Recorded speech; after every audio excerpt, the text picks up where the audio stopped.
დღეს აჭარის რეგიონში ბათუმის ახალციხის საავტომობილო გზაზე ახალი რეაბილიტირებული გზის 8 კილომეტრიანი მონაკვეთი გაიხსნა. ბათუმი ახალციხის საავტომობილო გზის რეაბილიტაცია მიმდინარე წლის თებერვალში სახელმწიფო ბიუჯეტის დაფინანსებით დაიწყო და მისმა ღირებულებამ 2.270.000 ლარი შეადგინა. პროექტის მიხედვით მოეწყო ახალი საფარი, რეაბილიტაცია ჩაუტარდა მილებსა და ბეტონის საყრდენ კედლებს, ჩატარდა ჰორიზონტალური მონიშნის სამუშაოები და დამონტაჟდა ახალი საგზაო ნიშნები.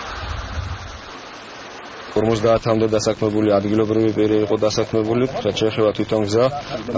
პრაქტიკულად ეს გზა შეიძლება ითქვას, რომ გაუვალი იყო და ამის გამოსწორებით და ახალი გზის რეაბილიტაციის ჩატარებით შეიძლება ითქვას, რომ მოსახლეობა ძალიან გაუადვილდება ამ გზის სარგებლობით. ჩვენ მუშაობთ ხულოდან კოდერძამდე და შემდეგ კოდერძი ადგილის მიმართულების რეაბილიტაციაზე. ძალიან რთული მონაკვეთია, გასათვალისწინებელია რელიეფი, ასევე კლიმატური პირობები და ვფიქრობ, რომ ერთ-ერთი მნიშვნელოვანი პროექტი იქნება, იმიტომ რომ ამას ამავე დროს მნიშვნელობა აქვს, ამასთან ერთად მნიშვნელობა აქვს კურორტის განვითარებისთვის.